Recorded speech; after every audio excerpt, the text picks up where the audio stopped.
Good evening. Thank you.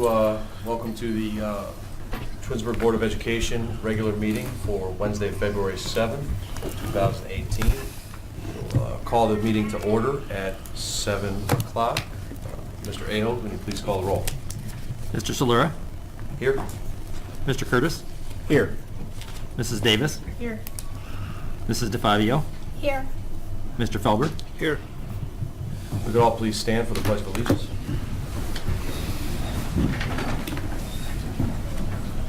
I pledge allegiance to the flag of the United States of America and to the republic for which it stands, one nation, under God, indivisible, with liberty and justice for all.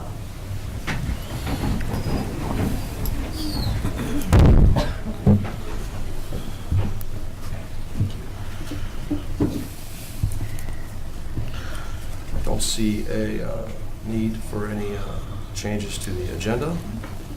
So we'll move on to my board president's report. Good evening. Before I begin my report, I would like to start with a moment of silence to observe the recent passing of Mr. Ken Pikowiak. Mr. Pikowiak was a longtime employee of the district, joining us in 1998 and most recently serving as the head custodian at Twinsburg High School. I would ask that you keep his family in your thoughts and prayers during this most difficult time. Thank you. This evening, we will celebrate the many accomplishments of our great students. However, before we do so, I would like to celebrate the accomplishments of one of my colleagues. Mr. Curtis has long been an advocate of public education, both in his career and as a member of this board. He has made countless trips to Columbus to advocate for our children and community, and is currently collaborating with Representative Christina Rogner on passing a bill to help bring some charter school dollars back into our district. Tonight I am pleased to announce that Mr. Curtis has now been selected to serve on the Ohio School Board Association's Diversity and Equity Committee. Thank you, Mr. Curtis, for stepping up to accept this position, and congratulations on your appointment. I am confident you will represent our district well.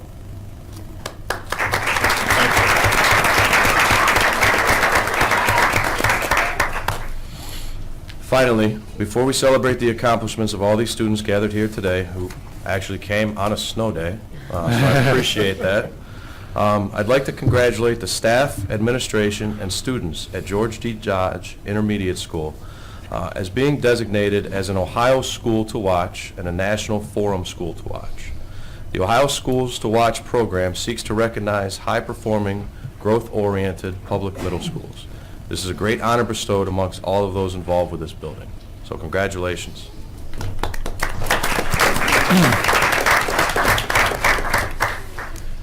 And because my first meeting was 4 hours, Mrs. Powers, I'm going to keep my president's report short and hand the meeting over to you. I guess we don't want to set any trends here this evening. Good evening, Mr. Solera. Good evening, Board of Education. Good evening, residents, family members, and students. It's so good to see you today. I know you were so sad that you had a day off from school, right? But I'm really glad that you came this evening because we want to celebrate all of the great things about you and all of your accomplishments. So thank you for coming out into the cold this evening and joining us here at the Board of Education meeting. Board of Education this evening, we have students from Samuel Bissell Elementary School and R.B. Chamberlain Middle School who will celebrate here in a few moments. And Mr. Solera, thank you for recognizing the accomplishment of George G. Dodge Intermediate School. Mr. Holland and members of his staff will be here at the next board meeting, and we'll make a formal presentation to him for the recognition of the fact that Dodge is now an Ohio Schools to Watch, which is really a feather in the cap of the Board of Education and our whole community. When you're recognized at that level by the state and also now nationally, it says a lot about the caliber of our staff members, the support of our community, and of course about all of our kids. So congratulations to everyone at Dodge. Today, as everybody knows, was a calamity day, and it was due to this morning's winter storm. And I've been receiving a couple of questions lately about how many days do we have left before we have to make up days. Moms and dads, you might remember back when you were in school, we had 5 days, and after the 5th day, school districts would have to make up those days. Well, the Ohio Department of Education actually changed some things back in the year 2014. And if I recollect right, there were school districts in our state around that time that had encountered very severe weather, and school districts were closed for a long time, and the children were required to make up those days. And so the Ohio Department of Education reconfigured the requirements regarding the school year, and we've gone away from actually counting days, and now we count hours. And so I wanted to show you this evening where we are with regard to the number of required minimum hours versus how many hours we have already been away from our studies because of the calamity, the bad weather. You know, back in November we had that terrible windstorm go through here, and we've had a couple of days now because of the snow. And so I wanted to share with our community a little bit about the calculation and where we are relative to whether or not we have to make up any days. And so we'll start with Wilcox, Bissell, and Dodge. Our elementary schools are required to have a minimum of 910 instructional hours. And when you say instructional hours, you don't count the day from the beginning of the day when the children come to school to the end. We're only permitted to count the time that the students are actually engaged in classroom lessons or participating in co-curriculars for which they get a grade. So we can't count lunch, we can't count recess into that number, we don't count breakfast time at the beginning of the day. It's the instructional part of the day that would count toward these hours. So if you look up there, our schedule of days, if you take a look at our academic calendar, you'll see that our children come to school for 173 days, and that's pre-K all the way through high school. But when you take a look at the calculation, you'll see that in a day, Wilcox goes to school 6.08 hours, Bissell 6.16, and Dodge 6.33. RBC 6.42, and the high school 6.33. So when you do the math and you do the multiplication, you can see the total number of scheduled hours that our students are in school for instructional purposes is during a school year. Well, this year, if we go back to the days part of it, we have, with today, only been, if you take away the days for calamity, Wilcox, Dodge, RBC, and Twinsburg High School are scheduled for 169 days, and Samuel Bissell Elementary School back in November had an additional day off because of the power outage. They couldn't seem to get the power up and running as they did with the other buildings as quickly. And so Samuel Bissell, if we were counting days, today would have been their 5th day off. So back in the day, Mrs. Johnson, we would be looking at starting to make up some days with the next calamity day. But because the state has changed the rules, that is no longer a problem for our boys and girls. So if you take a look at the adjusted days now, or rather the adjusted hours, and I've subtracted out the hours that will not count because the boys and girls were away because of the calamity days, you will see that we are way over the minimum amounts of hours for each of our buildings. So for example, Wilcox, if they're scheduled for 1,051.84, and I've subtracted out the hours because of our calamity days, by the end of the school year, if we have no further calamity days, the boys and girls will have had instruction for 1,025.52 hours. And they only have a minimum requirement of 910 by the state. So you can see that we are way a ways over what the minimum requirements are. Now, we're a school district that we just don't want to go by the minimum requirements, right? And so we're very pleased that our days and our years are so filled with academics. And I just wanted to point out, Board of Education, that if you get the questions like, oh my goodness, we're at day 4, or oh my goodness, we're at day 5, it doesn't matter anymore. Now we're counting the hours, and that's what drives our academic calendar, and those are the requirements that we live by now here in our Twinsburg City School District. Do you have any questions about that, Board of Education? No. I think I'll probably post something on the website because we are getting some questions about that. Thank you, Mrs. Farley. So, besides talking about the weather, the other big thing going on in February is the fact that it is Black History Month, and all of our boys and girls are going to be involved in a lot of activities in their various schools, but I wanted to point out a very important event that will happen at Twinsburg High School on Tuesday, February 27th, and that is the evening that our Twinsburg High School Black History Club will present the Freeman Family Reunion, a community celebration, and original stage production, and that will be at 6:30 p.m. in the auditorium. And of course, it's a family reunion, and because of that, there's going to be an opportunity for participants to come and purchase home-cooked food from a local eatery, and the money that's raised from the purchase of those food items will go toward a scholarship for one of our graduating seniors. So again, this is Tuesday, February 27th, beginning at 6:30 over at our high school in the auditorium, and we hope that you can join us for a really nice evening while we celebrate Black History Month involving many, many students over at Twinsburg High School. Congratulations to our Twinsburg Athletic Boosters for hosting a fantastic middle school tournament last weekend, and also congratulations to our Twinsburg Band Boosters for hosting a wonderful That's Amore event that was held last Saturday evening. Board of Education, the food was really good, but the best part was the fact that the Twinsburg High School Jazz Ensemble was the entertainment for the night, along with students who participated in the recent solo and ensemble contest at Firestone High School. So it was a great event, and we just are very, very fortunate that our athletic boosters, our band boosters, orchestra boosters, vocal music boosters, all of our boosters, including our PTAs, just do so many things to support our students. So we thank them for all of those efforts. Speaking of vocal music boosters, this Friday is an important day for our Great Expectations Show Choir. If you haven't ever seen Great Expectations perform, I really encourage you to come on out on Friday night. It's going to be their reveal show. I don't know what the theme is this year. They won't tell me. It's a big secret until Friday, and this will be the first time anyone will see their competition show. And on Saturday morning, they leave for Indiana for their first competition of the year. So it'll be the reveal show for the Great Expectations Show Choir this coming Friday night, 7 o'clock p.m. over at our high school auditorium. Board of Education, I just wanted to update you and the community on our search for the next principal at Twinsburg High School. As you know, Mrs. Louise Taringo will be retiring from the position at the end of the school year, and it has been a very busy last 2 weeks. Members of Central Office and myself have been around the high school talking with classified members of staff, teachers, students. Tomorrow we meet with the administrative team. This evening we'll be talking with the Board of Education, talking about the qualities, characteristics, what people look for in the next principal at Twinsburg High School.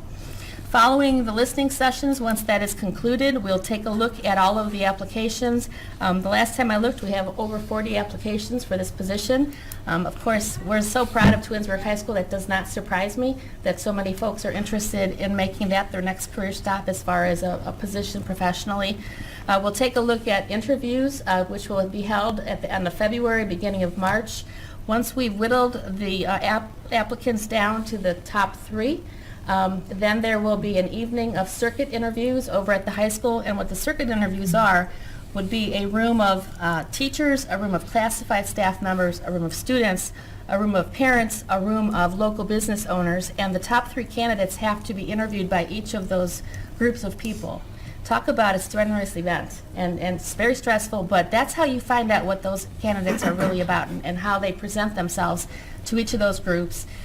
Following that, we'll whittle the candidate pool to the top 2, at which point we will go to site visits at their current place of employment to see whether or not what they tell us they can do for Twinsburg High School is a reality. And so Board of Education, it is our intention that by the first board meeting in April, I will be recommending to you the next principal at Twinsburg High School. So it's a very short timeline, a lot to be done. It's pretty exciting, and I have to tell you the favorite group so far for me has been talking with the Twinsburg High School students. They are very, very visionary, and they really want the best for the high school. So they have given us a lot of great information, as well as the other groups that we have met with so far. So Board of Education, that's all for me this evening. Tonight we have 2 wonderful schools to celebrate, and I'd like to ask Mrs. Misty Johnson to come forward from Samuel Bissell Elementary School because I hear she has some Bissell Tigers that roar. Thank you, Mrs. Powers. Good evening, Board of Education, and to all of our parents and our students. Thank you for coming out tonight. And guess what, boys and girls? I'll let you get an extra piece of pizza on Friday for coming out tonight. So thank you all for coming. But before we get started today, I just wanted to give a great big shout out to Mrs. Louise Taringo and Mrs. Erin Benson, Mr. Brian Fantone, Coach Bell, and the Twinsburg High School athletes, as well as the cheerleaders. They spent some time at our school yesterday reading with our students and doing math, and it was an awesome, awesome day for them, and the kids enjoyed it. And tomorrow, and we will be in school, so tomorrow they will be back for a pep assembly with the cheerleaders. So we're so excited to have them, and I just thank all of those individuals for making it happen. And it's through our Samuel Bissell PTA that it was all put together, and we had a great Spirit Week, and we are continuing with our Spirit Week this week with the pep rally on tomorrow. So real exciting. All right, so this is how students are selected at Samuel Bissell. The Students of the Month program at Samuel Bissell Elementary School recognizes outstanding student achievement at the 2nd and 3rd grade levels. The focus of this recognition program is on citizenship, academics, social, civic, volunteer, or other accomplishments that set the student apart from their peers. So we are very proud to recognize some of our 2nd and 3rd graders this particular night. And it is a special night because we were off today and we're celebrating tonight. So this will be something you will always remember, boys and girls. At this time, when I call your name, please come forward, and we're going to start with shaking hands with Mr. Curtis, and then you're going to give me a hug, and you're going to see Mrs. Powers in just a few minutes here. Okay, let's start with Jamie Alvarez Cruz from Miss Jolly's class.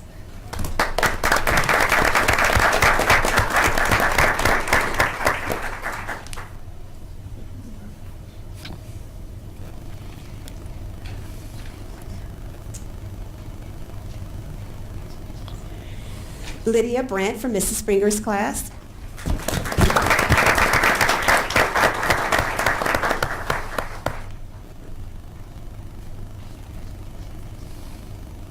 Ryan Derringer from Ms. Belinsky's class.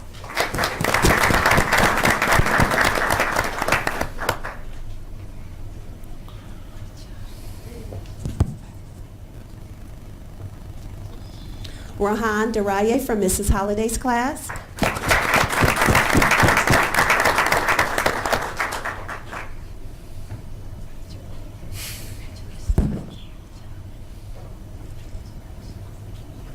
Lena Gerash from Ms. Conrad's class.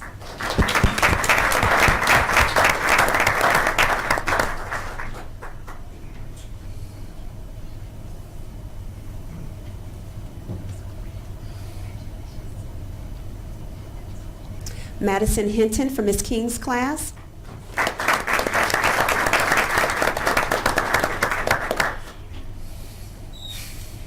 Marley Wazalowski from Mrs. Holliday's class.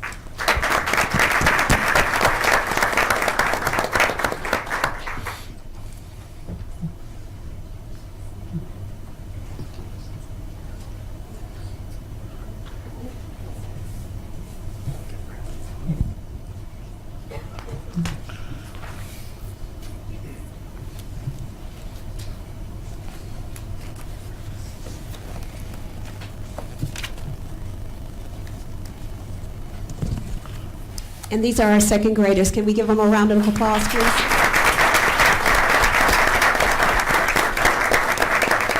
Smile for your pictures if parents want to take pictures. Say cheese.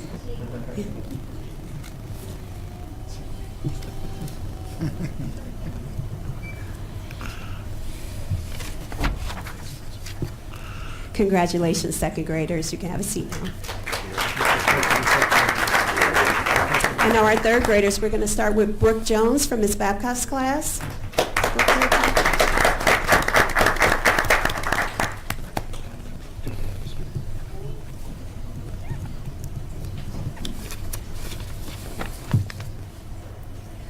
Jordan Harris from Ms. Babcock's class.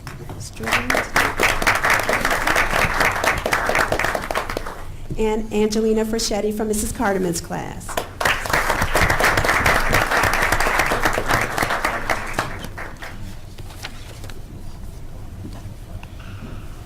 Can we give a round of applause to our 3rd graders?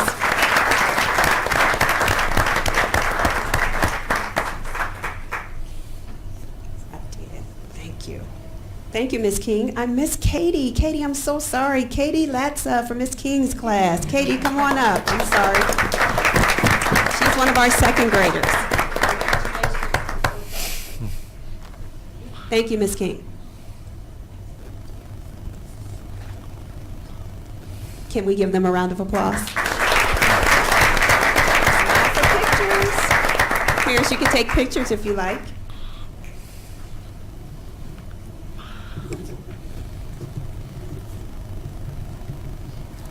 Congratulations.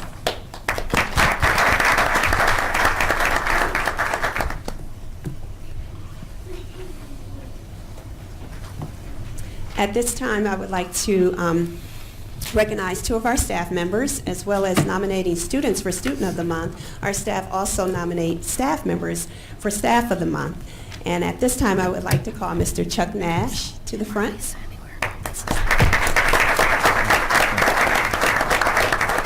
I would like to read to you what was written about Chuck. And it says that my nomination for Staff of the Month goes to Mr. Chuck Nash. He is willing to help make things right. The sink in our classroom has been non-functioning for several years. When I came back from break, I saw that there was a response in regards to my FMX ticket. The response was that our sink was working. I told the children, I feel like I hit the lottery. It has been wonderful having a sink that works. When I thanked Chuck, he said, it's no big deal. It truly was a big deal. It is the little things we might take for granted. Right, Mr. Nash? He is always positive and willing to make things right. Chuck always has a can-do attitude. He is thorough and he has excellent communication. And the teacher just wanted to thank you so much. And let me tell you a little bit more about Chuck. Chuck is our head custodian. And Chuck is supposed to be on vacation this week. Chuck was at Bissell on Monday. Chuck was at Bissell today. Chuck rescued Mrs. Johnson tonight. Chuck is always there, so thank you, Chuck, for all you do. We appreciate you, and we want to recognize you tonight.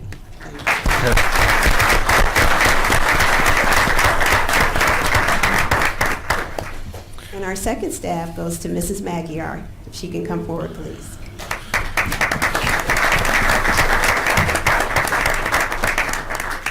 Mrs. Magyar is one of our Title I reading teachers, and I would just like to read to you what was written about her. I would like to nominate Mrs. Magyar as Staff of the Month. She goes above and beyond the call of duty, and that is so true. She creates fun and engaging lessons for the students, including her most recent lesson, M&M's Multiple Meaning Words. Mrs. Magyar turned her classroom into a candy company as her students explored homonyms. Now let me tell you a little bit about this. I have to get off script for a minute, because not only did she turn her classroom into a candy company, but she dressed the part, the kids dressed the part. She made sure they had everything from head to toe to be a part of the company, the M&M company. And it was an awesome lesson. Okay, so back on track. Additionally, she gives up 45 minutes of her time each morning to help one of our struggling readers.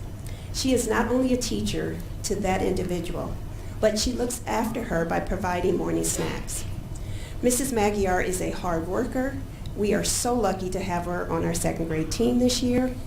And Mrs. Magyar, we all just want to thank you for all you do for all of our students to help them succeed. And that was written by Ms. King. Congratulations, Mrs. Magyar. Thank you. Mrs. Bowers. Thank you, Mrs. Johnson. Well, now we'd like to ask Mrs. Lisa Moore, who's our assistant principal at R.B. Chamberlain Middle School, to come forward to celebrate some of our middle school Tigers. Good evening. Thank you, Ms. Powers. Good afternoon, everyone. I don't know if our middle schoolers came out of their PJs to come tonight. We'll see how many show up. RBC News. Last month we had our Diversity Center come out again and spend time in the classrooms with the students. The students were able to voice their issues, concerns, and ways to change things around RBC. So we look forward to meeting with them, with the Student Council, to go over some of those things. We had a Spirit Week, which culminated with our Tiger Day, which was a pep rally. And if anyone has heard of our pep rallies, they're awesome. The kids, the 7th graders are in blue, the 8th graders are in white, and faces are painted, and they have the screaming contest. And it's just like, makes your ears hurt, but they enjoy it so much. And I didn't get to be in the pep rally because I keep the kids that didn't meet the behavior expectations for the prior 3 weeks. And we had less than 8 kids out of almost 700 that didn't get to attend due to their behaviors. And that was really good. We were down significantly from last semester with our Tiger Days. So our kids have been learning how to meet our expectations. They've been enjoying their Tiger Days. Our next Tiger Day is going to have a magician, so we're looking forward to that. We also had our 8th graders visited CVCC, which gave them an opportunity to view some programs where they can have some hands-on experiences during their school days for college credit. So they viewed programs from culinary to nursing to graphic design, auto mechanics, teaching professions. So our 8th graders are excited about having all of the different opportunities that Twinsburg has to offer. So we're going to see who's here today for our Students of the Month. Students receiving the honor of Student of the Month are recognized for meeting all 6 criteria. The criteria are that they show respect and consideration for others, show enthusiasm for academic and extracurricular activities, exert a positive influence on classmates, exhibits leadership characteristics, exhibits patriotism and democratic principles, and shows responsibility. So the following students have been selected this month by their respective teaching teams at RBC for the month of January. 7th graders, all of them, please come up and stand in the front as I call your name. Tia Jimenez. Is Tia here? Tia is not here. Sean Sharaka.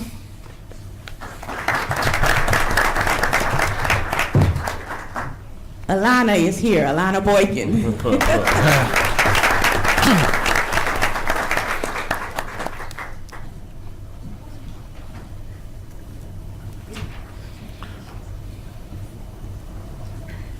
Brandon Belfort. He is here. Thank you, Brandon.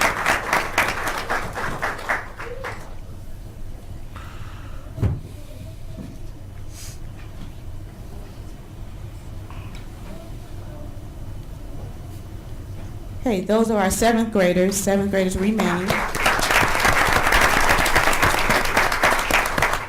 8th graders, Jessica Gunn. Hello, Jessica. Brody Zach. Bailey is here. Bailey Johnson.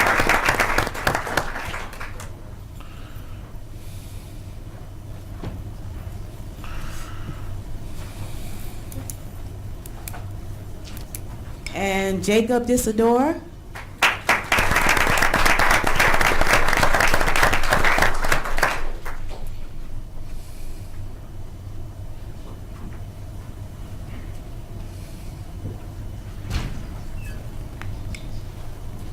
And these are our RBC Students of the Month for January. Thank you.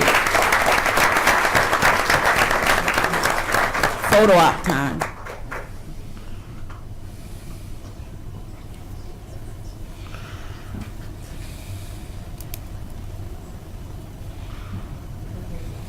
Congratulations again, and I'm so glad that you came this evening, so you can tell all your friends what they missed, right? Thank you, Mrs. Moore.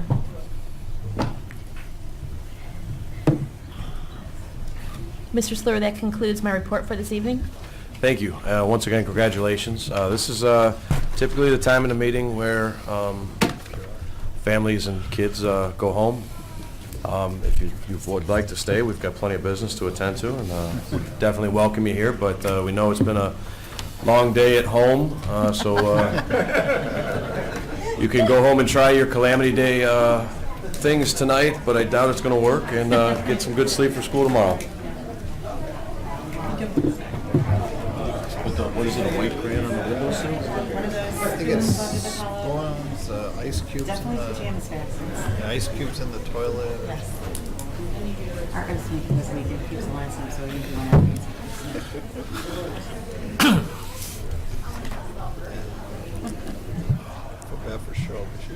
see it. Like at the 5:45 call to what time the first meeting was, but and all the text messages. When I start texting my staff saying, "Hey, it sounds like it's bad out. Don't come in." All right, moving on to committee reports. Anybody have anything to report?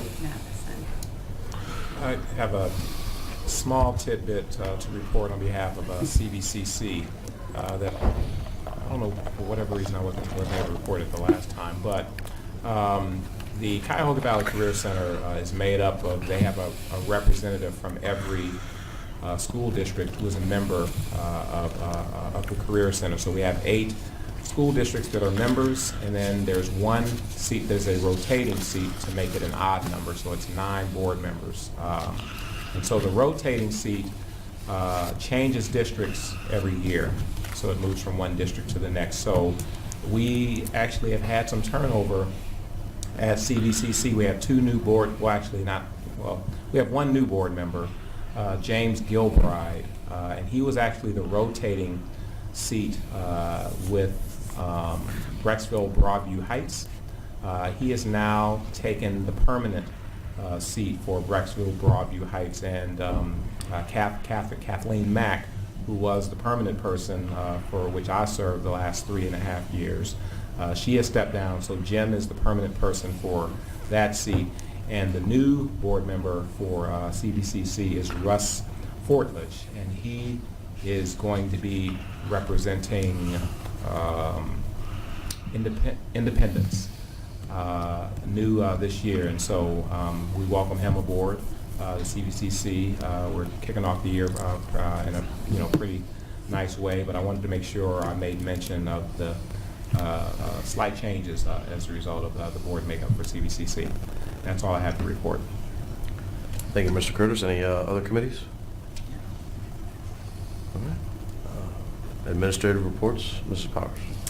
Thank you, Mr. Solera. This evening, we have 2 very important presentations for you. The first is going to be presented by Mark Bindus, who is our food services supervisor and our district dietitian. If you know anything about Mr. Bindus, he is never satisfied with the status quo, and he is always looking for the next best thing to provide for our students. So this evening, he's going to be updating you about some new options for our students, and more than that, some great tools for our parents. Good evening. Good evening, everyone. Thank you for having me. Typically, I'm here once a year to present to you guys, but we had some big changes that happened over Christmas break that I wanted to kind of inform you as well as the public about. So we did, one of the big things that came about this year is new requirements came out for our websites, ADA requirements, which is the American Disabilities Act. So a lot of the things that were allowed on our webpage in past, like a PDF, those are not allowed anymore, so you have to be, everything that's on there has to be readable with, like for visually impaired. So basically we've had to make some moves. So we made a change with our menus, and we went to a program called Meal Viewer. So if you've been up on our webpage, and actually I'm going to give you a quick demo as soon as I walk through these next three slides. But all of our menus are all digital, and they're all up online now. So with the implementation of our new lunch menus through Meal Viewer and breakfast menus, we are now have detailed nutrient analysis for every menu item that we serve. We're working on building detailed descriptions with photos of the actual food that is served, so parents will be able to see what our kids see when they go in and see the lunch is presented. So, and basically, we're real proud of what we do. We have a great staff at Twinsburg, and they do a fantastic job with the food, not just the health, the nutrition of it, but also the presentation of it. So we're going to get that out there so parents actually get to see more so what the kids are eating. So those are going to be out there. Also, one of the things, and I'll demo this for you, is it is a great tool for school nurses and parents to use, particularly for diabetic students. So we can actually walk through and figure out how many carbohydrates that child ate at lunchtime or breakfast time, so they can adjust insulin accordingly. So that's a great tool. And coming soon, we are working on diligently. We wanted to get this up and running as fast as possible, but we will be adding allergen information for every single item. So you can imagine every single item, if it's a combination food that has grain and meat and other items in it, we have to ensure that we get every exact allergen correct on that. So we are going through and dotting our I's and crossing our T's before we put that up online. But that'll be up there as well soon. I can kind of show you a couple items that I've already put that up there with. So that's Meal Viewer. And with that, of course, it comes with a app that you can download for Android or iOS. So again, if you're at home, you don't have the menu posted, you can pull it up on your phone, the day's menu for breakfast, lunch. You can also go through and get the detailed nutrient information on there as well. So that's a great tool to have, and it's everybody. I think we've gone to an age where everybody's using their phone for everything. So to have the menus right on your phone where you can see the day's menu and all, which is great. So I think on the right here, if I can point here, so this lists all of our schools, the menus, and then over here, this is an example of the high school's menu today, which sadly enough we did not serve because we weren't there. But you could walk through and select the items that were offered and get the detailed nutrient information for that. So I'm going to walk you through that in a few minutes, but the other thing that we did over the winter break, and I'm grateful for our tech department for this, because while they were also working on getting Chromebooks out for all the students, they took the time to work with NutriKids and Heartland Schools to get us upgraded on our software. Our software for our point of sale software that we work at our registers has been on and those of you that are very tech savvy would understand that our software was based on a Access database, which was way overloaded. So there's a lot of information out there, and Access is an older program for database, and so now we're more on a cloud-based system. So that upgrade now, the greatest thing for the parents, now for us, the functionality of it is great. It improves the speed and the accuracy of the transactions. It also enables us to email parents directly from the software if there's a low balance or a negative balance in the account. And that's something that we have to do as well, to monitor those monthly and kind of send those out. And parents will start to get a monthly email from me. A monthly email from me if their account is in the negative, just to kind of keep them aware. The old system we had was if a student charged, we would send a note home with a child. Maybe it made it home, maybe it didn't, and then after that it was really hard to keep track of. So that's a nice thing. On the right-hand side, it's a little hard to see, but this is the great benefit for the parents. So if you are on EasyPay, even if you don't pay on EasyPay, you can register and sign up on EasyPay. You can now see 21 days of transactions. So they're able to see exactly, and the parents will see exactly what we input into the computer. So on the left-hand side is what our point-of-sale computer screen looks like. So as the students come through the line, my folks actually ring each individual item. So if a student takes strawberries or an apple or a salad, those items all get rang into the computer. So we have certain requirements with the National School Lunch Program that we have to meet. So we've programmed it all into the computer, so it takes the guesswork out for my folks, but it also gives us a detailed report and gives the parents a detailed report of what their child actually took that day. So it just doesn't say school lunch. It says, I think, even with my glasses, I don't think it is, but you can see on the right-hand side, it tells them what type of milk they took, if they took a potato, what entree they took, what fruits or vegetables they took. So very good information, very detailed. So that's a big thing, and that's been a great thing for us as well. And then the last thing I'm going to show you before I go to the demo, which I have to move over to the computer for that, is we applied for a Fuel Up to Play 60 grant back in November, and it's something that we have an opportunity to do every year. It's through the NFL and through the American Dairy Association. So each year they offer grants. It's not like a freebie that they give to everyone. You have to show need, and you have to basically explain to them what you're going to do. It's a grant that's aimed at middle school age students. So I met with the PE staff at Dodge initially, and then talked to RBC as well. So we went with a group approach for those two schools, and I'm happy to say that we were awarded $3,400, which will mean $700 for each PE staff at $700 for RBC, $700 for Dodge to replace aging equipment, anything like that. So anything that they use in day-to-day use for PE, those will be used for upgrades. Additionally, we also received $2,000 for food service equipment, so that'll update carts and just small wares equipment. $2,000 doesn't go too far in food service anymore, but it's definitely helpful and it's needed. And those kind of things help keep us running smoothly and helps the service to the kids as well. So without further ado, I'm going to bounce over to this station over here, and I'm going to walk you through, pull you up on our webpage and show you how Middle Viewer works.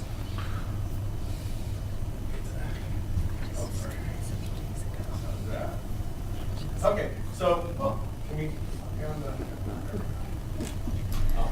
okay. Hello?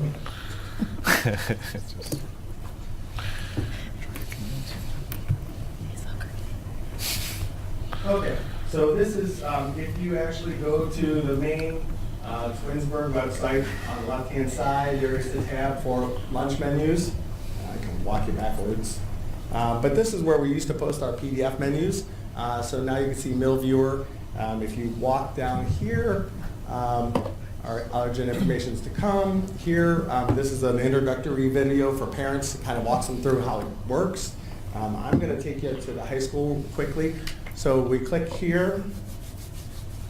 Let's see if this works. Okay, and I got to accept this first because I haven't done it on this computer first.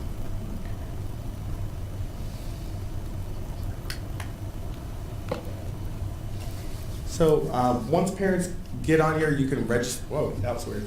You can register, and you can also put your likes and dislikes for your particular student. Create a profile for your student. allergies and such? Okay. When you say likes and dislikes, is it allergies? Likes and dislikes and things like that. Yeah. So I'm going to take you just to show you. Here's the high school menu. And I'll show you how it works. So let's go over to Walking Taco. So when you pull up Walking Taco, this is one that I did a little, you can see delicious low-fat taco meat stuffed in a bag of reduced fat nacho and Cool Ranch Doritos with tons of fresh toppings. So there's a picture that I'll pull up there at some point.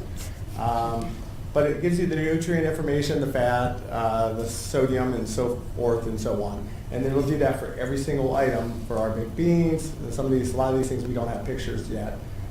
So I'm going to scroll back up here. I'm going to show you another thing here. If you go over on this tab right here and click on that, this is where the allergens tab. These are daily items at the high school that are always available. If you click on the allergens, you can select the allergens that your child is allergic to. And again, like I said before, we are just in the beginning stages of this, so we've got a long way, we've got a lot of items to go in and actually make sure that they're accurately coded for allergens. But if I select wheat, I can show you there's a couple items that'll come up here.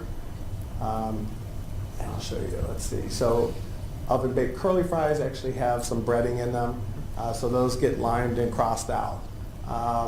We'll go on to the 14th here. We have a heart-shaped Valentine cookie that we're going to be doing. That's actually from a local distributor out of Canton, a company called Dogo's. So all freshly made there, whole grain. This particular cookie, we're not big on food coloring, so they actually use beet extract to get the pink color of the cookies. And I don't know, it's taking a little while to load here, but we'll pull that up. So it's an all-natural sugar cookie made with whole grains, no artificial colors or flavors. Pink color created by using beet juice. So, but like I said, it'll show the allergens on the side here as well. So you see wheat and gluten for this particular item. So pretty neat. And then the last thing I wanted to show you real quick. Oh, now it's gonna, see if I can get off that real quick. So here's the tool. I'm gonna go up to the top here. So I'm going to downsize, get over here and hit info. So this is the tool where if the parent wants to build for the particular day. It's called Let's Add It Up. So you can click here. And let's say it's going to bring us up to mini corn dogs, I think. Come on. Now this is our carb counter. So this is probably not an item that parents will use every day, but it's a nutrient resource that's there. Like I said, it'll come in very handy for a lot of our nurses that work with diabetic students. As long as it loads quick enough here. The internet connection? Okay. All right, so just bear with me for a second here. I'll walk you through this. It shouldn't take too much longer, hopefully. So it's all, all this is an effort. Of course, we have to comply with ADA requirements, and that's part of the move to digital menus, but it's also getting the nutrition information into the parents' hands. So we want to try to, we're very proud of what we do at Twinsburg in food service. We have a great staff. We work hard to provide options for the kids that are not just healthy, but also appealing to the kids. We try to be creative. Well, this may or may not work. So if it doesn't load here real quick, we'll just end and we can leave that as homework for another day. But so basically what it'll do is it'll bring up the day's menu where the parent or the teacher can, let's see, maybe it's going to work. Okay. Thank you. Oh, good. So let's do lunch. We'll select lunch. So especially so say they want to take mini corn dogs. Now, if they only ate 3/4 of it, we can click there. So that'll reduce the carb count for that particular food. Say they took, let's go down and see what veggies they took with the lunch today. So we could say they took the curly fries. Sure, we'll do that. And they ate all of those, of course. And we'll do chocolate milk. And maybe they only drink half of the chocolate milk. So we can go down to there. And then we have all of our other side dishes here down below. Say they took a small salad and ate all of it. We can go back up. And maybe they took orange wedges. We'll just go with that. Okay, so that's going to give the carb count, the calorie count, and of course this is based on what they actually eat because we only did partial of some of the food. It's going to give the fat count, and like I said, most importantly for our diabetics, it's going to give a very precise carb count. So no more guesswork, no more trying to estimate, trying to do the math in our head or using a calculator. It's all there for them. So it's very handy, very useful information. We hope it's something that our parents can use as well as our nurses. So that is all I have. Board of Education, do you have any questions?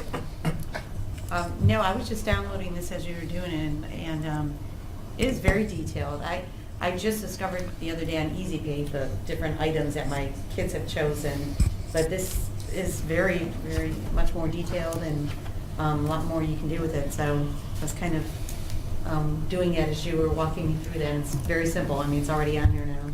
Well, ironically, I actually got one email from a parent, and they were looking for the old PDF menus because when they print them off, it's nice to put them on one page. And so when you print these menus, and even for our usage in the cafeterias, it's not as pretty as the old PDFs, but it meets all the requirements. And like I said, once they get used to using the app, especially on the phones, it's very easy to read and very easy to pull up. So we're excited about it. Thank you. Very impressive. All the questions I had about allergies, we answered the filtering. That's pretty good. Yeah, and I mean, that's something that we figured we'd do it in steps. We wanted to get the nutrition information up there as quickly as possible. We figure we'll have time to add photos and descriptions, and all those things are really important because it's representing our program and it shows what we actually serve. So we'd like to get as accurate information up there as possible, and especially with the allergens, it's serious business. So we want to make sure that, like I said before, we dot our I's and cross our T's and make sure that everything up there is precise. Appreciate it. Thank you. Thank You're you. welcome. It's pretty amazing. Really is. I don't know. Maybe I'll probably need to need to investigate more on what's on the web, or at least what you guys are doing, and probably be a little bit more conscious about my child's nutrition. But it's amazing that you can go on and clip things and, for allergies and things like that. It's just, this is like way beyond what I've ever been used to. But I think it's extremely indicative of your work and your staff. You guys always seem to be on the cutting edge of doing things. And this is just another example of the great work that you guys do, so I appreciate it. Thank you, Mark. It's always a pleasure to have you come in and present what's new in food services. It's always cutting edge, no doubt about that. Thank you. Board of Education, the second presentation this evening is presented by Ms. Lynn Villa and Mr. Scott Asti, principal and assistant principal at Wilcox Primary School. Board of Education, as you know, last year during the levy campaign, we heard from our residents that there was an interest in potentially expanding preschool offerings at Wilcox. And from that point moving forward until this evening, I want to congratulate Ms. Villa and Mr. Asti for just really diving deeply into the data, presenting this evening a well-thought proposal to you regarding the expansion of the preschool, but in a different sense than our integrated preschool. And Board of Education, as Ms. Villa and Mr. Asti present this evening, please feel free to engage them, question the data that we have this evening. It's important for you to understand deeply the reasons why we think the expansion of the preschool at Wilcox is so important for our community. So good evening, Ms. Villa and Mr. Asti. Good to see you this evening. Thank you, Mrs. Powers. Thank you, Board of Education, for having us. As you know, we're very proud of our school and our preschool program and the options that we're offering our families in the community. Tonight we wanted to just review what we've been doing and some data that we've been looking at for the last few years to present you with another option and some other ideas. So as you know, we currently operate an integrated preschool program at Wilcox. We are currently serving 84 children that are age 3 to 5, and our program runs 4 half days per week. The focus for this particular program is on our children with disabilities, and they're typically developing peer models. And you can see even just from that picture there of our little ones, it is a very engaging, colorful, language-rich environment. Every classroom has one teacher and at least one instructional aide. And then we have the support of our art, music, and PE teachers who share their expertise with our children so that they go through a rotation like our kindergarten and first grade students. And our 5-star Step Up to Quality program really prepares our children very well for when they step into kindergarten.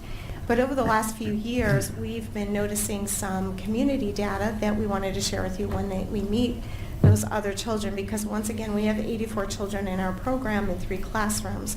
We move up about 30 children each year into kindergarten from our program, but we have about 250 to 60 that join us in kindergarten. So as you know, a few years ago, we started the kindergarten screening process, which allowed us to collect data and really look at the landscape of where the students were coming from and what abilities and deficiencies that they came into us with from the area communities. Preschools and some students had no preschool experience. So looking at the 3-year trend data, we assessed the students in their basic reading skills, their phonemic awareness, their ability to identify letters, sounds, rhyming words, things like that, and then also within math, their basic number sense and counting ability, as well as fine motor. We also look at social emotional, how well they adjust to working with new people and interacting with other students. So up on the screen, you will see the 3-year trend data of the average reading scores. So the darker blue are our students coming in who had some sort of preschool experience, and this is all parent reported. But the parents reported that they have some level of preschooling experience. And as you could see, they score from anywhere from a 65% average to 67 to 64 this year. While looking at that same information, the students who did not have any preschool experience were the light blue. They only scored about a 44% and 32% on average on that same reading assessment. So noting anywhere from a 21% to a 32% gap from mobility coming in even before they start coming into the Twinsburg City School District. And that was a little bit alarming to us. We looked at the math results as well, and similarly, looking at the students with that preschool experience versus not, you have about an 88% achievement versus a 64 to 68%. Again, about a 19 to 24% gap between those students who came in with preschool experience and without. So looking at those trends, we want to captivate as many students as we can and provide them with some level of preschooling experience. This next slide shows the longevity of this. So when you track a student coming in to our kindergarten screening without preschool experience or with preschool experience, how are they performing down the road at the end of their kindergarten year? And so as you notice, those students without preschool experience, the reading level at the end of kindergarten, we're looking for students to be around a reading level of level D. So the students above that are about 46%, below 54%. So that's about average for those students coming in without any preschool experience. But the greater marker, those students with the preschool experience, you can see they really benefit above grade level, 61% to below at the 39%, below where we'd like them. So you can see those students, even long term from when they come in with that preschool experience, they're more accustomed to that learning atmosphere. I, with my own family, put my students in a preschool experience because I want them to be part of a structured social learning environment. And that's really how I think of preschool experiences, as just that. So when we're looking at that information of where they are coming in to where they're going, we want to provide some opportunities for students who may not have that opportunity otherwise or may not have found a program. Twinsburg is very fortunate to have a lot of great community preschool programs who are supporting different families. Some are right within Twinsburg City, some are just on the outskirts in Solon and Aurora and over in Macedonia, who all funnel into the Twinsburg City School District. So we want to provide an opportunity, something that's different from what's currently out there, but still unique. And this is brought, we're considering it as the Kindergarten Preparatory Program, and Ms. Villa will tell you a little bit about that. So as you know, the earlier we can intervene with our students and get them into our school system, the better. What we're here to propose to you tonight is expanding our current preschool options that the Twinsburg City School District offers. What we would like to do is add what we want to call the Kindergarten Preparatory Program. What makes this different from what we currently have in our preschool is that this program would be a one-year only program. It would focus on our 4-year-old students and our young 5s. Those are the young 5-year-olds whose birthdays are maybe August 2nd to December 31st, and they don't meet our age requirement to enter kindergarten, but parents are still looking for some type of a structured program for their children. It would be 5 half-days per week as opposed to what we currently have as the 4 days. And again, 1 teacher and 1 aide in each classroom. How this would be a little bit different is that we're looking to use a project-based curriculum. We want the children to have be presented with some ideas and some open-ended learning where the teacher can facilitate and have those conversations with the children and take the learning off. So you'll see a lot of what we've been talking about across the nation in education of critical thinking, including the science, the maths, the arts, music, all embedded in the learning. Lots of hands-on. And the other piece of this is that we would like to reach out to some of our families that don't have other preschool options by offering some financial aid for them. So I think our next slide is some pictures. Is that correct? Mm-hmm. Yes. Okay. So within the project-based classroom, there's a lot of research on inquiry-based learning and student-led and student interest-based. The whole idea of STEAM and STEM is centered around that. And the project-based classroom environment really captivates that. Where up in the top left corner you see the overall theme of the fall, and then the students and the teacher create a inquiry web. So around that main topic of fall, what are some thematic events that the students are interested in around the idea of fall? And they plot it out. And they use this as really the center of the curriculum for the next 5 to 6, 7 weeks of instruction, where everything that they do is tied around this theme. So the reading lessons are tied around books and themes around the leaves in the fall environment. And then also the math based on counting like acorns, for example, and very thematic events. They do art and music in the classroom all around that fall theme. In the physical classroom itself, the teacher changes over what the students have and what manipulatives and things they use. So in the top right here, very basic things, but very fall oriented. So some leaves here. It's hard to see, but those are like wood, pieces of wood that are cut up that the students use for counting and playing. And then down in the bottom right was one of the most interesting things of this classroom, who models a project-based environment. The students built a corn maze. And everything that goes into that corn maze, from the admission register and the students taking money and someone working that, to what are those components of the corn maze that are needed.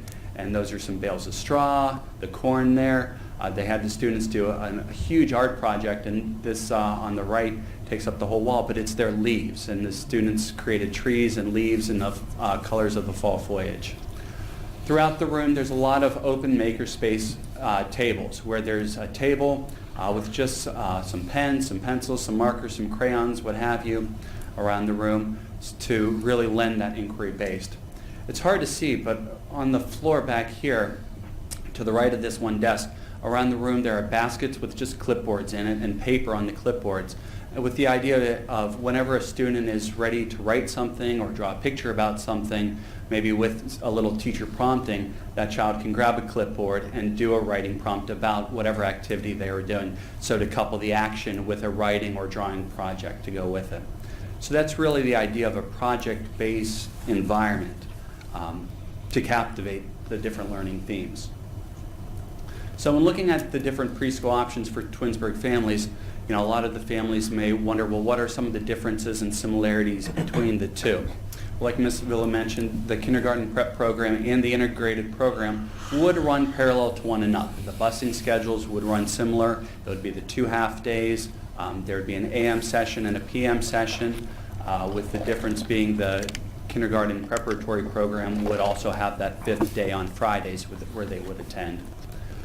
Within the program itself, it offers different options for that delivery of the same curriculum. So our preschool program uses the creative curriculum. That curriculum series would be the same curriculum delivered in the kindergarten preparatory program, but the how that curriculum is delivered is going to be a little bit different, where the content's going to be same, just the delivery will change.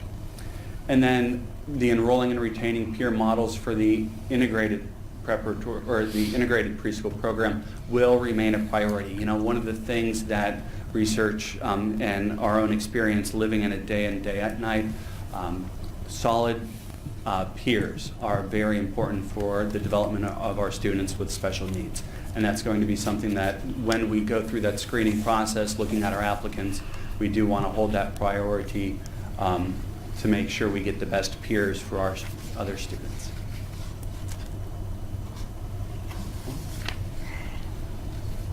So what we're proposing, if the district decides to move ahead with the kindergarten preparatory program, we were looking at the tuition schedule. And our current program, the tuition has been at $1,500 for the year for many years now. And our research shows that we're on the lower end of the middle around in the community. But we think that that's a fair place to keep it.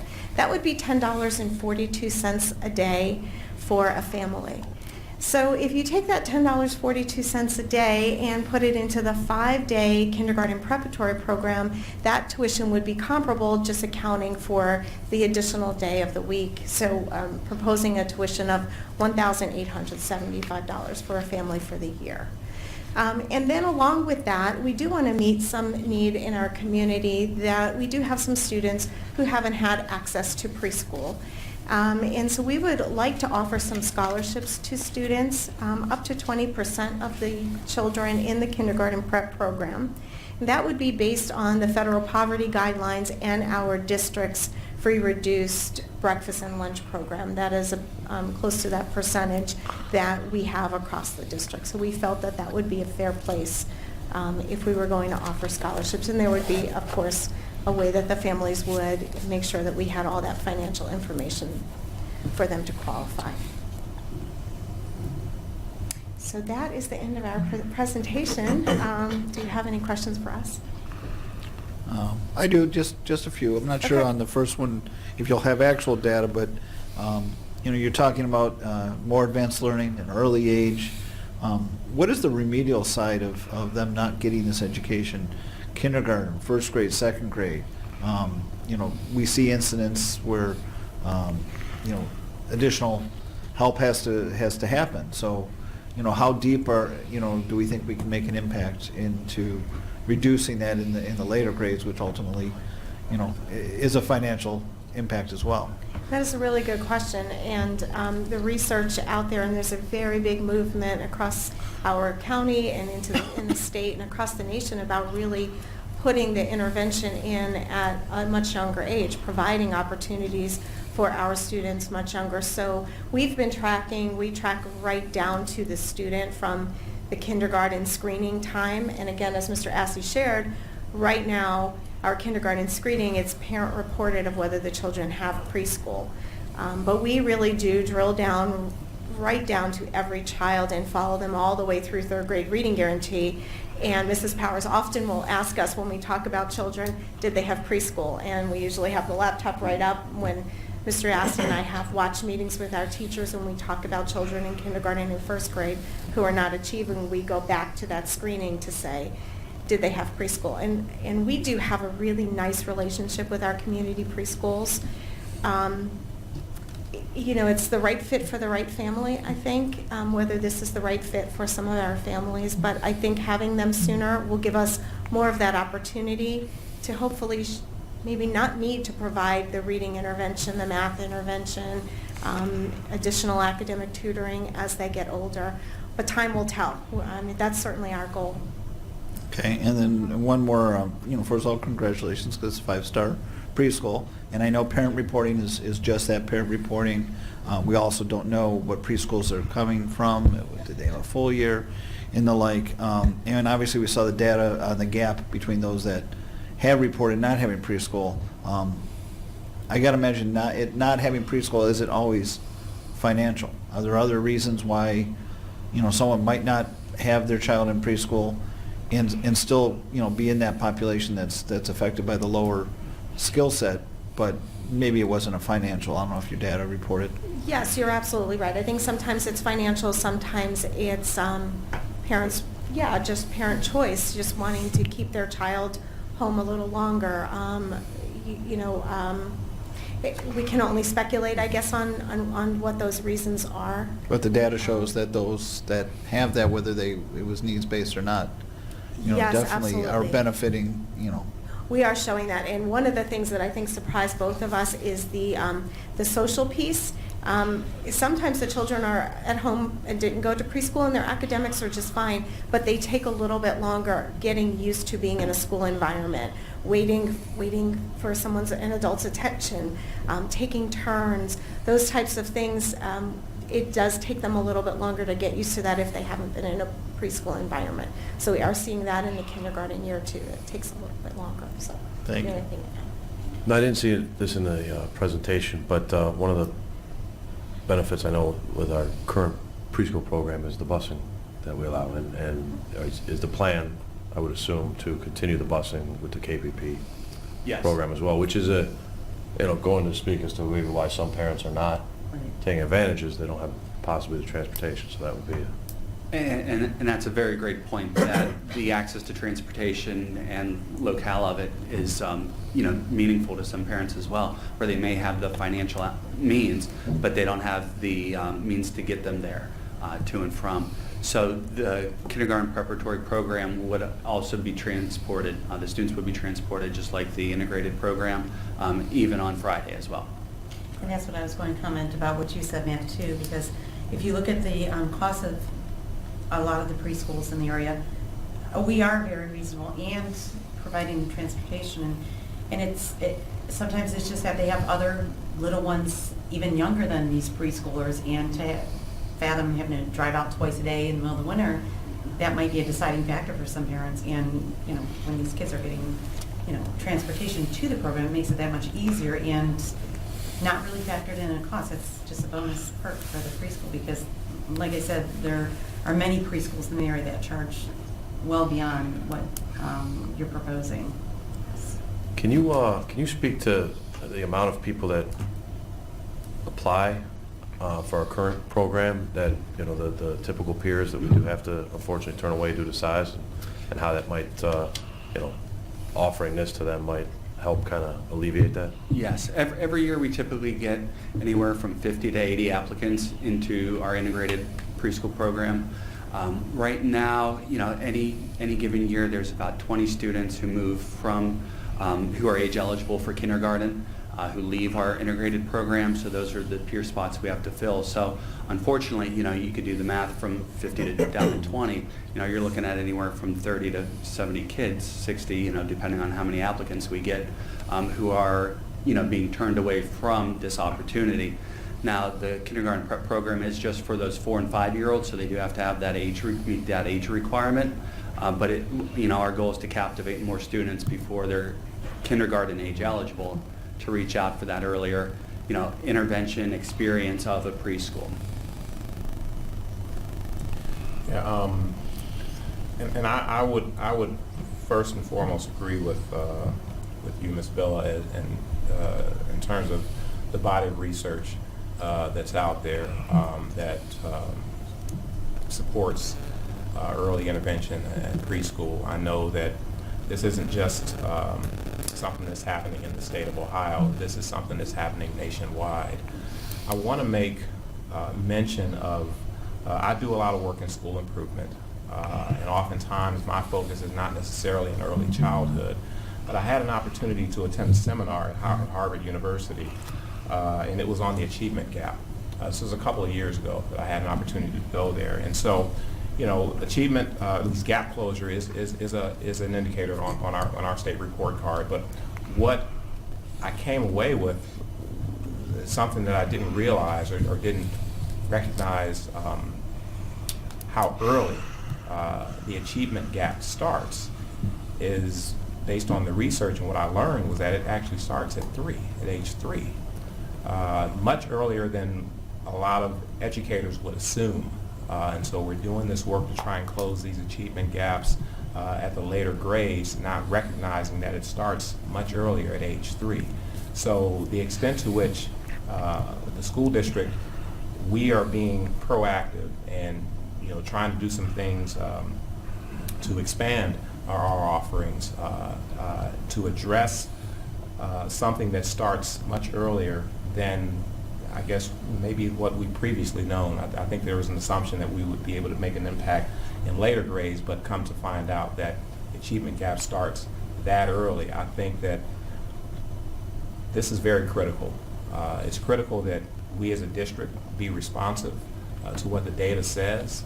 And more importantly, when we look at the data around third grade reading guarantee, and so if we do things earlier, then we actually save money down the road with doing interventions and trying to catch kids up if we're able to intervene much earlier. And so I think that's really the key piece here, is that, you know, we become actively involved with our parents and engaging students much earlier, so that we don't have to expend more dollars to have kids in enrichment programs in the summer after school to kind of catch them up, where if we make the investment earlier, then I think it pays off later on down the road. So I really like the structure of the program. I love the project-based learning aspect of it. I think that project-based learning, I think, is something that can be used through all grade spans and transcends content. But I really love the way that you guys are implementing it in these early grades. So I'm very supportive of it, and I'm looking forward to moving forward with it. I wanted to thank you too. I know this has been something that you know, you guys have been thinking about for quite a few years. appreciate the data that you bring and actually showing a need. You know, we can always think that, you know, it's something that we need, and we think that it would be a great idea, but, you know, you've studied this for a long time, and you've actually brought data to show, you know, to Mr. Curtis's point, that, you know, we have a section of kids that are not receiving preschool for whatever reason. There's a need in the community, and we think this is a way to help reach, you know, those kids for whatever reason who are not attending preschool. So, you know, but you have 3 years of data to show that, and you're able to track those kids. And so, you know, this is not something that you've brought and said, hey, this is something that we think we need to do. You know, you actually have, you know, the evidence behind it to back it up. And so I appreciate the amount of work that you have put in, and the amount of tracking that you do, you know, with these students. And I'm quite honestly, you know, you hear nothing but good things about the current preschool. So I only have, you know, high hopes. So be ready. But you know, you've got a lot to look forward to here. So, and I appreciate the presentation and the hard work that you put into it. So thank you. Thank you. It's good. Thank you. Thanks. Thank you, Ms. Villa. Thank you, Mr. Asti. And they didn't mention Board of Education, but we have a very strong partnership with the Summit Education Initiative, SEI, out of Akron, and they have a Cradle through High School initiative, and our partners at SEI have been instrumental in helping us analyze some of this data, not only at Wilcox, but most recently at the middle school. We've done it at the high school. We've done it for the third grade reading guarantee. So I just wanted to give a shout out to Darren Weimer, who actually used to be the principal at Twinsburg High School years ago, who's now the executive director of SEI, and who's a tremendous partner to us here in the district. So thank you very much. Great presentation this evening. All right. I don't see any blue cards, Trejo. All right. Moving forward without objection from my colleagues, I will read items H1 through 3. Resolve H1, resolve that the Twinsburg Board of Education approves the following meeting minutes: special meetings of January 11th, 2018, January 16th, 2018, and regular meeting of January 24th, 2018, as sent to the board under separate cover. Item H2, resolve that the Twinsburg Board of Education accepts the following financial reports for the month of December 2017: bank reconciliation, general fund financial summary report, and financial report by fund as sent to the board under separate cover. Item H3, check register. Resolve that the Twinsburg Board of Education accepts the check register for the month of December 2017. The total, including payroll, is $4,578,770.19. Any discussion on items H1 through 3? Motion. Oh, motion. I apologize. Motion for items H1 through 3. So moved. Mr. Felber, second. Second. Mr. Curtis? Any discussion? I just want to make note on one of the reports, Marty, you know, we're halfway through. Yeah. And the reports that you provided kind of showed those numbers as halfway through spending the budgets. And I don't know if you had any specific comments. I know there's a lot of line items on the chart of accounts, but it seemed like we're trending. The money is being accounted for, and budgets seem to be trending exactly where they should be at this time of year. Yeah, the major items like the payroll and the benefits and that are really, you know, right on target where they should be, the 50% pretty much for the half year. You know, the other things fluctuate a little bit, just, you know, as far as, you know, some of the materials are bought at the beginning of the school year. But, you know, most of that stuff's trending along pretty close to what you'd expect. Excellent. So it's a good time of year to see that report, and that's helpful. And Yeah. the breakdown that you provided was also easier to digest. Yeah.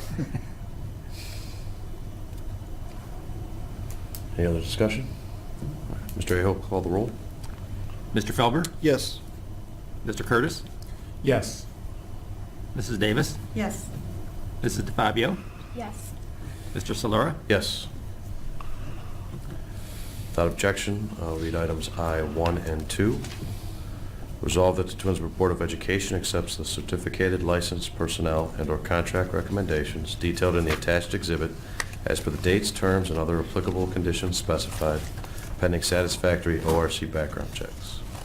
Item I2, resolved that the Twinsburg Board of Education accepts the supplemental contract recommendations detailed in the attached exhibit as per the dates, terms, and other applicable conditions specified, pending satisfactory ORC background checks. Do I have a motion for items I1 and 2? So moved. Mrs. Davis, do I have a second? Second. Mr. Felber, second. Any discussion? Mr. Aho, call the roll, please. Mrs. Davis? Yes.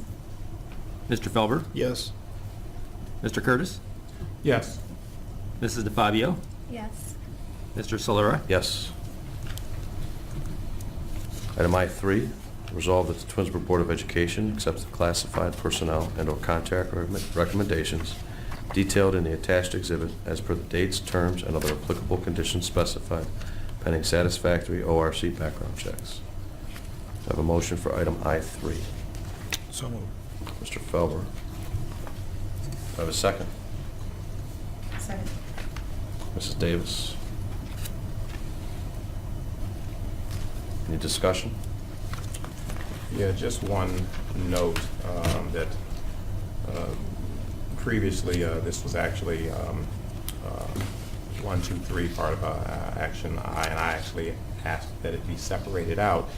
And the reason I did so is because the employee that's included in this particular piece is an employee of the Educational Service Center of Cuyahoga County, to which I'm an employee. And so to avoid any conflict of interest or appearance of conflict of interest, I've chosen I will be abstaining on this vote. But as Mrs. Powers could probably attest to, we contract with the Cuyahoga County ESC for a number of things and personnel and so forth and so on. So it's not anything unusual, but as I'm an employee, I want to make sure that the public understands that there's no conflict of interest.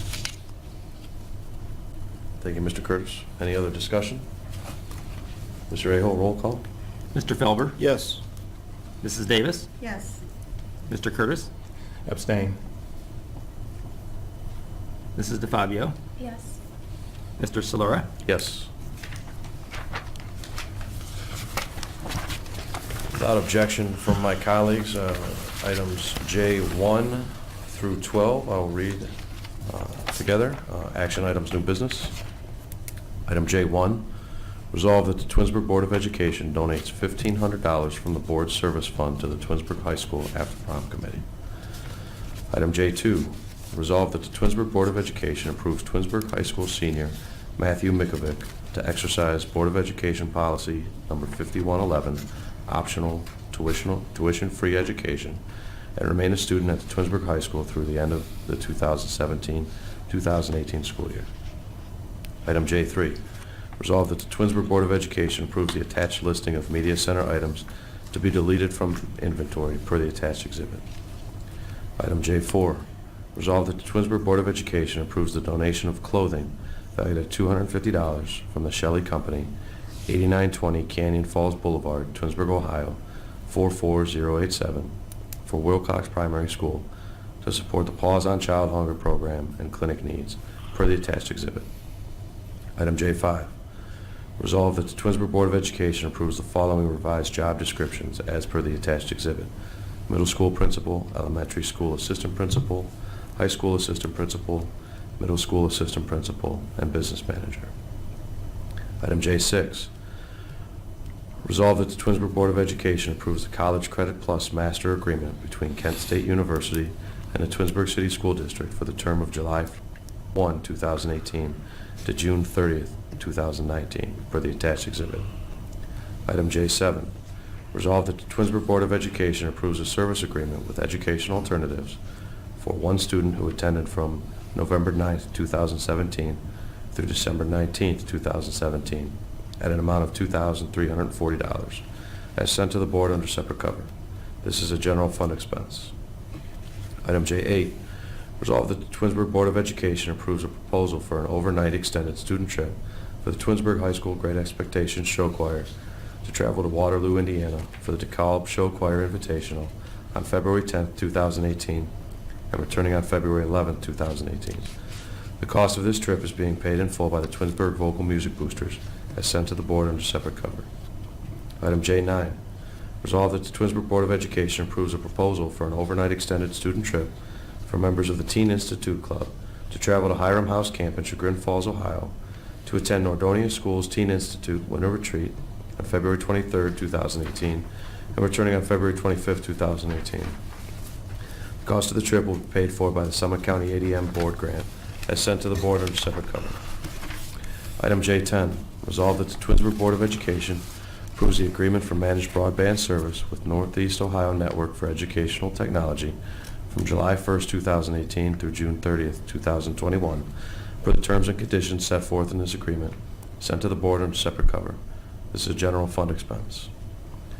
Item J11, resolved that the Twinsburg Board of Education approves a strategic planning facilitation proposal with Purpose Land, 4155 Hayden Lofts Place, Dublin, Ohio, 43016, for facilitation services for the development of a district strategic plan for the terms and conditions set forth in the attached exhibit. This is a city-county fund expenditure. Item J12, kindergarten preparatory program tuition. Resolved that the Twinsburg Board of Education approves the expanded preschool program, KPP, and sets the tuition for the program at $1,875 per student for 5 half-days per week, 2.5 hours per day. The Board of Education further approves scholarships for up to 20% of the students in the kindergarten preparatory program. Scholarships are based upon the district's qualifying percent of participation in the federal free reduced price breakfast and lunch program and upon the federal poverty guidelines. Do I have a motion to approve items J1 through 12? So moved. Mr. Curtis? Do I have a second? Second. Mr. Felber, second. Quickly, on discussion, I'd like to thank the Shelley Company for supporting a great program. Paws on Child Hunger is a fantastic addition to our district and serves a tremendous amount of kids. Just want to thank the Shelley Company for their donation. Also, want to wish the show choir, I know this is a big show for them, coming up, and wish them good luck this week. Mr. Welker, can you touch on item J10 in the ONET agreement? Discuss kind of. Sure. So essentially, this is our managed internal broadband service. So it's our Wi-Fi service through Neonet. Mm-hmm. It is at no cost increase compared to our past 3-year agreement with Neonet, and it's also E-rate funded. So currently, we get a 40% discount through E-rate as part of this 3-year contract. So it would be through June of 2021. Thank you.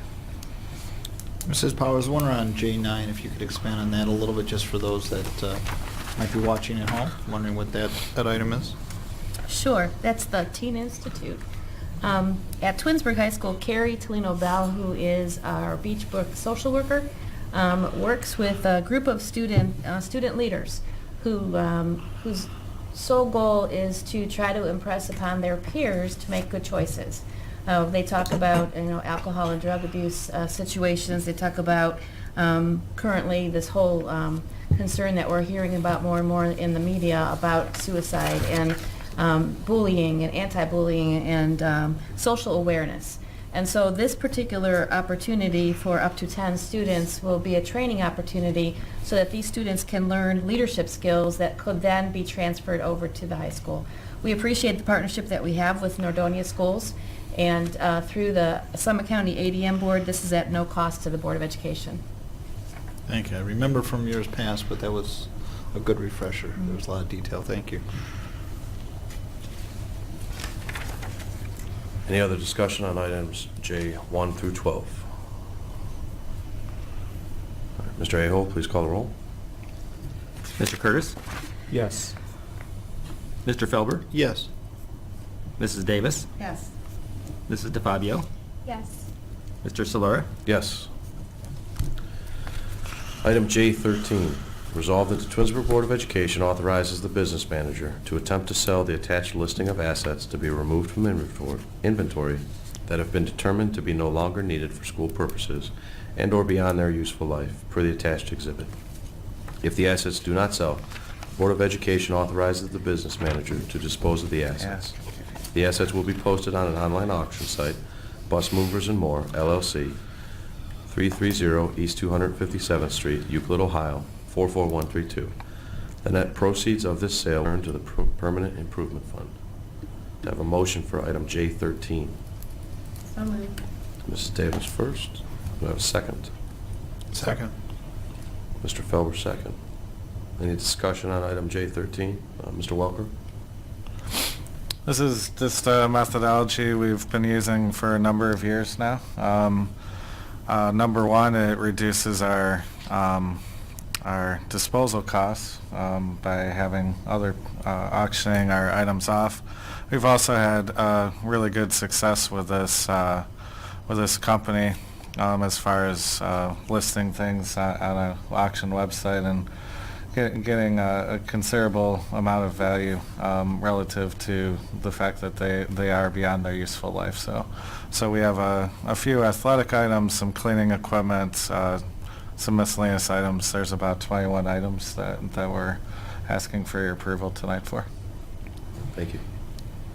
Any other discussion on item J13? Mr. Aho, please call the roll. Mrs. Davis? Yes. Mr. Felber? Yes. Mr. Curtis? Yes. Mrs. DeFabio? Yes. Mr. Solera? Yes. Moving on to agenda item K, miscellaneous. Yeah, I got a few things, actually. One, I want to echo your remarks earlier, as well as Mrs. Powers on Dodge School to Watch.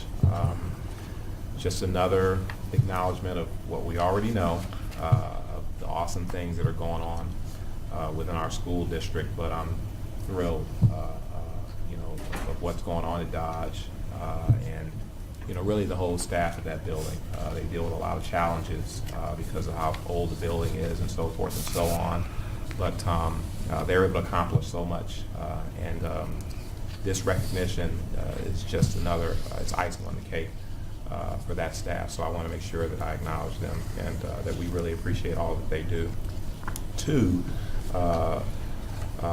Solera, I really appreciate acknowledging my being selected to serve on the committee for the Ohio School Boards Association, and just so that the public knows, since I work in education and I'm down in Columbus a lot, I'm able to to really stay engaged with what's going on with education policy throughout the state. I'm able to keep informed, and stay in touch with our legislators.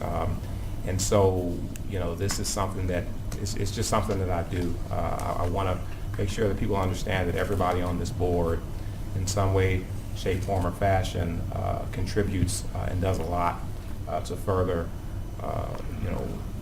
just making sure that the district is getting all that it needs and making sure that we're making an impact on the district. But with respect to me serving on this committee, I'm of the opinion that if you don't get involved, then you can't make a difference. And so we all are very involved in OSBA. We all go down to the state conference and so forth, and we engage.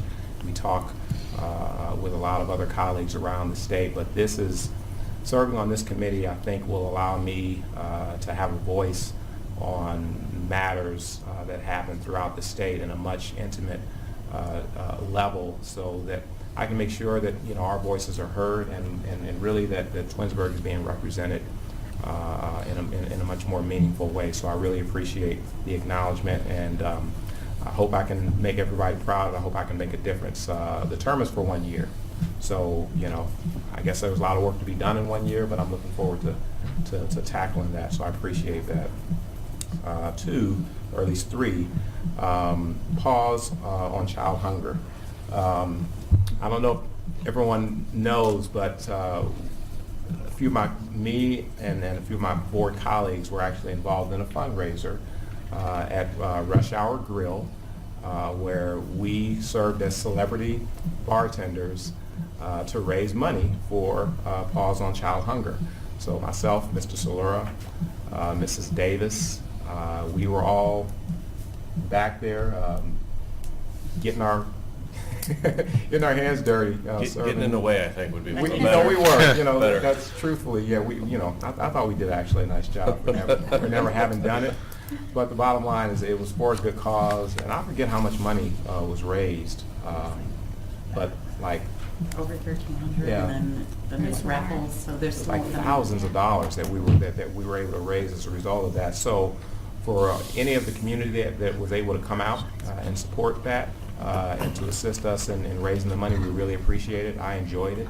I don't know if I'll do it again, but it was well worth it. So appreciate being asked to volunteer and do that. And then last but not least is the boys basketball team. They've been making news, and most recently we knocked off our rival Stowe at home, and I forget how long it's been. It's been like since 2012, 13 school year. 7 years. 7 years. Oh, okay, Yeah, 7 years Yes.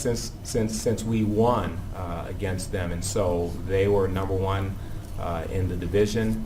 Came to Twinsburg and got the shock of their lives. So I actually happened to be there. I was in the building at that game, and I was on the edge of my seat. I think everybody was for the entire time. So the score doesn't really tell the tale. I mean, it was a 10-point win, but just a lot of enthusiasm, a lot of energy in the building, and I'm extremely proud of the program and what those guys have been able to do, and hopefully, you know, they continue their success, and perhaps maybe we might bring something home this year. Who knows? Yeah. Big promise. I think they're 14-3, right? Yep. Yep. Yeah.